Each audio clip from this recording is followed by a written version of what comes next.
कि सर्व कर लगाया जाता था। सर्व कर लगाया जाता था, बहुत अच्छा क्वेश्चन है। व्यापार पर, सिंचाई पर, गैर मुसलमानों पर या उद्योग पर। अब देखिए सर्व कर होता क्या है, तो सर्व कर जो होता था ये सिंचाई पर लगाया जाता था। किस पर? सिंचाई पर लगने वाला कर है। सिंचाई पर लगने वाला जो है ये कर है। लगाया किसने था? तो ये लगाया था फिरोज शाह तुगलक ने। किसने? फिरोज शाह तुगलक ने लगाया था। फिरोज शाह तुगलक ने लगाया था। किसके कहने पे लगाया था? तो ये उलेमाओं के कहने पर लगाया गया था। और इसमें क्या होता था, उपज का 1/10वां भाग जो है वो असूला जाता था। 1/10वां भाग जो है वो असूला जाता था। उसके बाद जो है फिरोज शाह तुगलक ने इस कर को लगाने से पहले 24 करों को समाप्त कर दिया था। 24 करों को समाप्त कर दिया था। किसने? फिरोज शाह तुगलक ने। तो ये किस पर हो जाएगा? सिंचाई पर लगने वाला कर हो जाएगा, फिरोज शाह तुगलक के द्वारा लगाया गया। अगला क्वेश्चन है कि घड़ी अथवा गृह कर लगाने वाला दिल्ली का प्रथम सुल्तान कौन था? मतलब वह सुल्तान कौन था, वह शासक कौन था जिसने घरों पर कर लगाया था? बलबन, अलाउद्दीन खिलजी, मोहम्मद बिन तुगलक या सिकंदर लोदी। देखिए अलाउद्दीन खिलजी ने 2 नए कर लगाए थे। वो 2 नए कर कौन कौन से हैं बाबू? वो हैं चेरी कर, क्या? चेरी कर व घरी कर। क्या?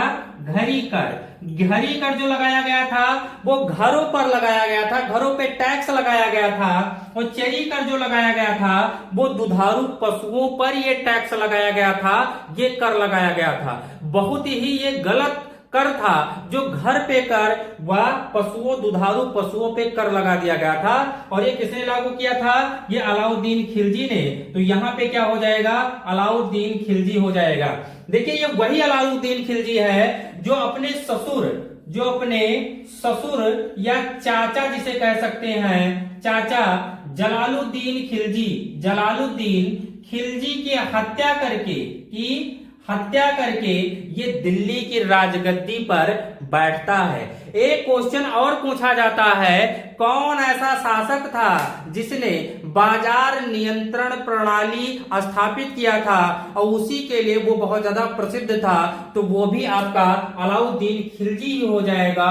कंट्रोल पॉलिसी मार्केट इसने लागू किया था। और इसमें क्या होता था कि अगर बाजार में कोई दुकानदार कम सौदा देता है, कम चीनी देता है, कोई भी वस्तु कम तौलता है तो उसके शरीर से उतना मांस निकाल लिया जाता था। ये लागू किया था अलाउद्दीन खिलजी ने। अगला क्वेश्चन देखते हैं कि होली के त्योहार के सार्वजनिक उत्सव में भाग लेने वाला दिल्ली का प्रथम सुल्तान कौन था? वह सुल्तान जो होली जैसे सार्वजनिक उत्सवों में भाग लेता था वह कौन सा है? फिरोज शाह तुगलक, मोहम्मद बिन तुगलक, सिकंदर लोदी या इब्राहिम लोदी। बहुत ही अच्छा क्वेश्चन है। तो होली जैसे सार्वजनिक उत्सवों में जो भाग लेने वाला शासक था दिल्ली का वो मोहम्मद बिन तुगलक था। कौन था? मोहम्मद बिन तुगलक था, जो तुगलक डायनेस्टी का शासक था। क्या था? तुगलक वंश का शासक था। इसकी मृत्यु जो हुई थी वो 1351 में हुई थी। कब हुई थी? 1351 में। और इसी के मृत्यु पर बदायूनी ने लिखा था कि प्रजा को राजा से और राजा को प्रजा से छुटकारा मिल गया। अगर आपसे पूछा जाता है कि किस शासक की या मोहम्मद बिन तुगलक की मृत्यु पर कौन सा इतिहासकार ने लिखा था कि राजा को प्रजा से या प्रजा को राजा से छुटकारा मिल गया, तो वो बदायूनी ने लिखा था और इसी के जो है मृत्यु पर लिखा था।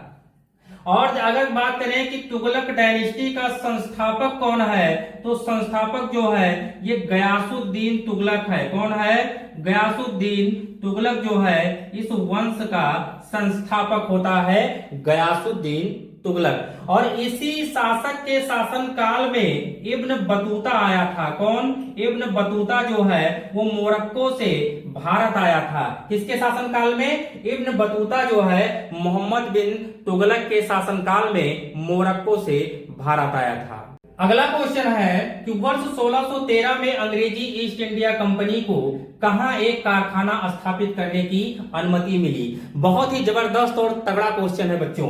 ऑप्शन है बेंगलोर, मद्रास, मसूलीपट्टनम व सूरत में। तो 1613 वो समय है और शहर कौन सा होता है, सूरत। 1613 में सूरत शहर में अंग्रेजी ईस्ट इंडिया कंपनी की स्थापना होती है और किस शासक के शासन काल में होती है, तो शासक होता है जहांगीर। कौन सा शासक होता है, जहांगीर के शासन काल में। और ये कौन सा शासक होता है मुगल वंश का, चौथा शासक होता है। तो जहांगीर के शासन काल में 1613 में अंग्रेजी ईस्ट इंडिया की कंपनी की स्थापना सूरत शहर में हुई थी। तो ऑप्शन डी आपका करेक्ट आंसर हो जाएगा, सूरत।